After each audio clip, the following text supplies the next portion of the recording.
At 27,000 feet, Mount Everest does not kill you quickly. It gives you time to believe you are still in control. The wind is steady, almost mechanical, cutting across the South Col at 40 miles an hour. The sky is clear enough to be deceptive. Somewhere below the summit ridge, a climber takes a step downward, and her legs hesitate, just for a fraction of a second. Not pain, not collapse, just delay. The kind that feels small, the kind that feels fixable. 3 hours earlier, she was standing on the highest point on Earth, smiling into a camera, flags raised, promise kept. The hard part, everyone says, was over. That belief has killed more people on Everest than avalanches ever have. This is not a story about ambition in its purest form.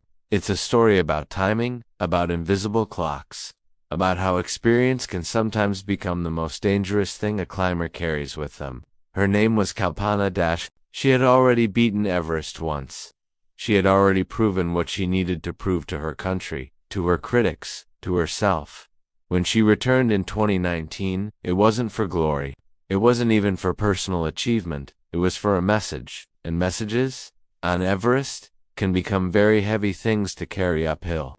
In this story, there is no villain, no single mistake, no moment where everything clearly went wrong. Instead, there is a slow tightening of margins, a series of reasonable decisions that quietly closed every possible exit. If you've watched enough stories on this channel, you already know how this mountain works. Everest doesn't punish recklessness. It waits for certainty. It waits for confidence. It waits for the moment when turning back feels harder than continuing. This is Ben's Stories. And this is the story of a climber who reached the summit long after the mountain had decided she wouldn't come home. Kalpana did not grow up anywhere near mountains that kill people. She was born in 1966 in Orissa, eastern India region, known more for temples, forests and trade than for producing elite mountaineers. Her father loved the outdoors. On weekends, he took her walking through local hills. Simple hikes in ordinary shoes, the kind of childhood memories that fade quietly into adulthood. Nothing about them suggested Everest. By her 20s, Kalpana had done exactly what was expected of her. She studied hard. She earned a law degree. She married. She built a stable, respectable, middle-class life. In her early 30s, she was a practicing lawyer, disciplined, methodical, predictable. If you had met her then, you would not have seen a climber. You would have seen someone who followed rules. And that is what makes what came next so difficult to understand unless you've lived long enough to recognize it. In her mid-30s, something shifted. Not dramatically. No crisis. No single turning point. Just a quiet awareness that the life she had built, however correct it was, felt smaller than the person living inside it. At 35 in age, when most elite endurance athletes are already measuring decline, Kalpana enrolled in a basic mountaineering course at the Himalayan Mountaineering Institute. In climbing terms, this was irrational. High-altitude mountaineering punishes late starts, lung capacity, recovery speed, oxygen efficiency, all of it trends in the wrong direction after your early 30s. The great names in Everest history began in their teens or early 20s.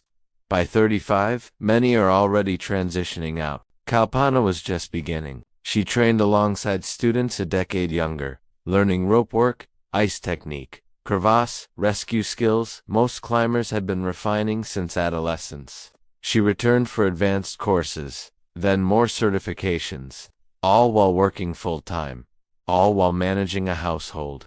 There was no sponsorship, no institutional backing, and no realistic path to training the way elite climbers train, so she improvised. Near her home stood a mountain she already knew, Kapila's Peak. At its base, a Hindu temple reached by 1,352 stone steps. Pilgrims climbed them for prayer. Kalpana climbed them for survival. Day after day, year after year, she strapped a 66-pound pack to her back and climbed those steps repeatedly. 5 times up, 5 times down. 13,000 steps per session. This wasn't athletic optimization. It was endurance through repetition. The kind of training that doesn't make you fast but makes you stubborn. By her late 30s, she began testing herself on real altitude. Peaks above 22,000 feet. Technical climbs. Thin air. She summited. The results were undeniable. She wasn't gifted. She wasn't fast, but she could endure discomfort longer than most people could tolerate. That endurance would become her greatest strength. It would also become the habit that made turning back feel unnatural. When Kalpana set her sights on Everest, she didn't see a boundary, she saw a process. Attempts were not failures, they were data, practice runs. Each push higher confirmed the same internal conclusion. She was always closer than anyone thought, and Everest, patiently, let her believe that.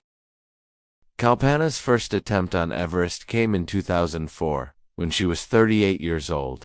By then, she had already done what many climbers never manage: reach serious altitude without institutional support. She arrived in Nepal having scraped together funding through savings, small donations, and loans. The cost of the expedition exceeded what most families in her hometown earned in several years. Everest did not reject her outright. She moved steadily through the Khumbu ice fall, a place where ladders sway over crevasses, and the mountain rearranges itself while you sleep. She crossed the western Khwam, she climbed the Lot's face. By the time she reached Camp 3, just under 24,000 feet, she had already gone higher than nearly every human being who would ever live. Then the weather closed in. Jet stream winds, whiteout conditions, the kind of forecast that turns ambition into liability. Her team descended. Officially, the attempt was a failure. But to Kalpana, it felt like confirmation. She hadn't been turned around by weakness. She had been turned around by timing. 2 years later, she returned. In 2006, now 40 years old, she climbed higher Camp 4 at roughly 26,000 feet. She even began her summit push, reaching about 26,400 feet before oxygen constraints and deteriorating conditions forced another retreat. 2 attempts to turnarounds. Each time closer than before. Most climbers stop there.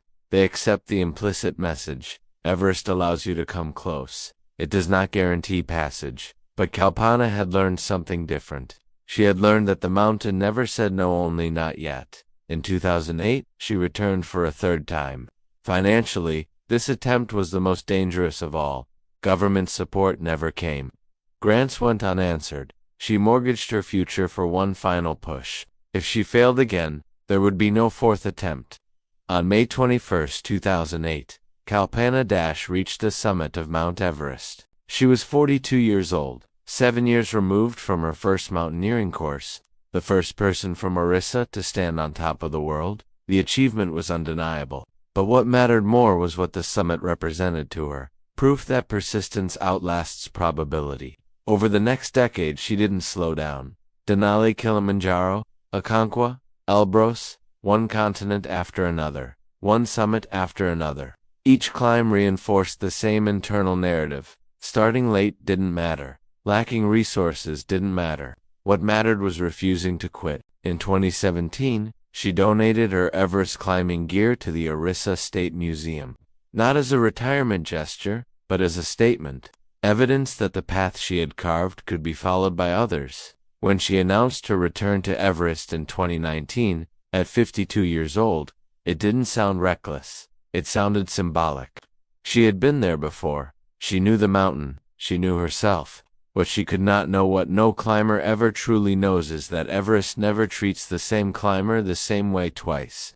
And this time, the margins would be smaller. The Everest of 2019 was not the Everest Kalpana remembered. From the outside, everything looked familiar. Base camp at 17,500 feet, prayer flags snapping in the wind, teams rotating up and down the mountain, waiting for the same narrow opening in the jet stream. But beneath that routine, the season was already compromised. In early May, Cyclone Fani tore through the Bay of Bengal and pushed weather instability deep into the Himalaya. On Everest, it destroyed tents at Camp 2, buried equipment, and more importantly, collapsed the acclimatization schedule. Teams that should have been spreading their climbs across weeks were forced to wait. Then came the permits. Nepal had issued a record 381 climbing permits that year, with Sherpas and support staff included. Close to 900 people would attempt the same narrow route. Everest is not a broad slope. Above 26,000 feet, it becomes a single file line. At places like the Hillary Step, movement slows to one climber at a time.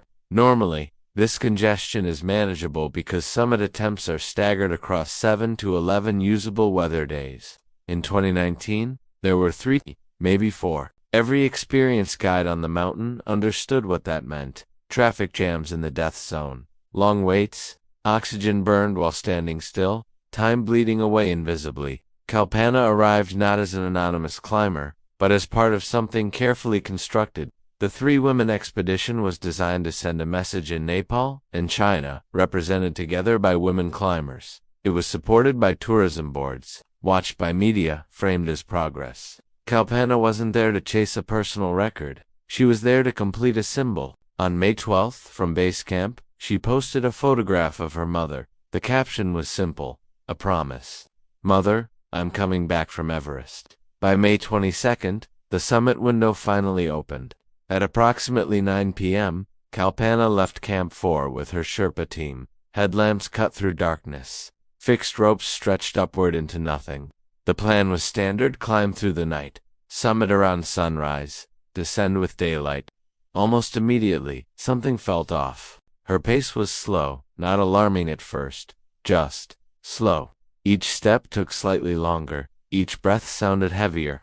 Her Sherpas noticed. They always noticed, but sometimes climbers warm into rhythm. Sometimes the body adjusts. By the time they reached the balcony at around 27,500 feet, 5.5 hours into the climb, Kalpana leaned against the rock and stopped. Her breathing was heavy, even at rest. This was the moment that mattered most. Her Sherpa told her to turn around. Calmly, directly, he explained what her pace meant, explained the distance still ahead, explained the descent that would follow. Kalpana refused. She wasn't panicking, she wasn't confused, she was confident. She had climbed Everest before, she had endured worse. She believed reasonably that she could push through. Above them, her teammates continued upward. Below them, time began closing doors. On Everest, decisions are rarely dramatic. They are quiet, they feel logical, and by the time they become irreversible, they already feel justified.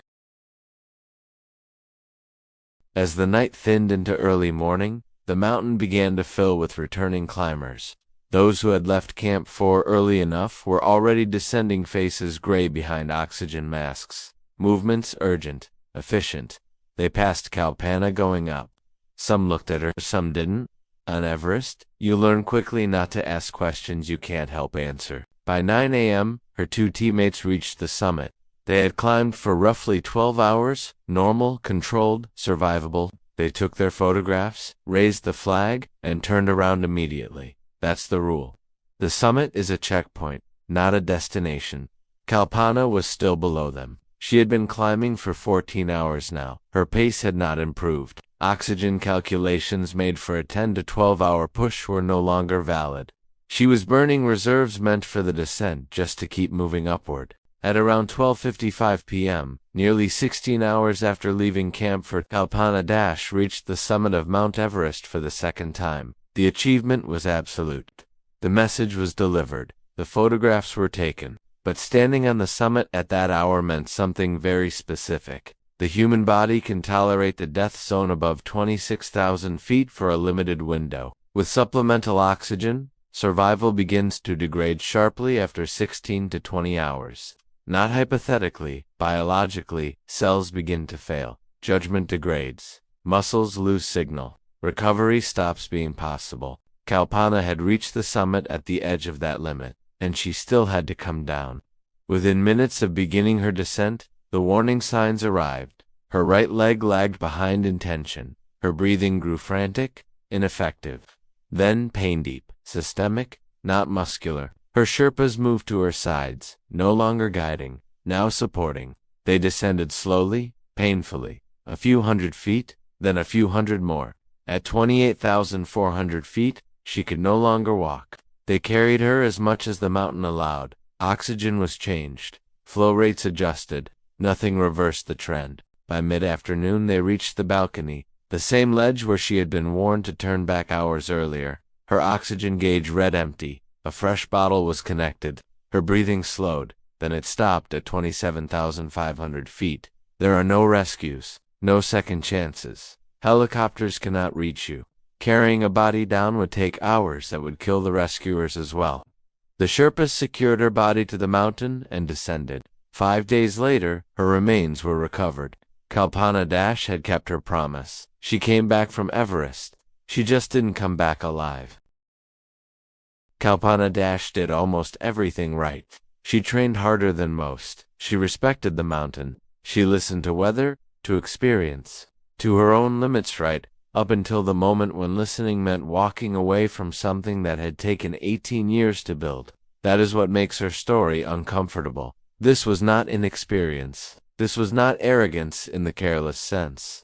It was confidence earned through decades of endurance. It was identity fused to achievement. And on Everest, that combination is dangerous. The mountain does not respond to symbolism. It does not recognize messages, national pride, or unfinished narratives. It responds only to time and oxygen. When either runs out, the outcome is already decided. Devon. If the climber is still moving, Kalpana reached the summit. The world saw the photographs. The expedition succeeded on paper, but success on Everest is not defined at the top. It is defined at base camp. Days later, when climbers remove their boots and walk away, above 26,000 feet, the brain loses its ability to calculate risk accurately. The drive to finish overwhelms the instinct to survive. Sherpas know this. Guides know this. Survivors know this. But knowing it does not guarantee obedience when everything you've worked for is just a few hours above you. Everest is not impressed by resilience. It waits until resilience becomes inflexibility. There is a quiet lesson in Kalpana Dash's final climb, one that applies far beyond mountaineering. There are moments when persistence stops being strength, when turning back is not failure, but precision, when the hardest decision is not pushing forward, but stopping in time. On Everest, reaching the summit is optional. Coming back alive is not. If you value stories that examine not just what happened, but why, this is what we do here. This is Ben Stories. Please subscribe to the channel. Thank you.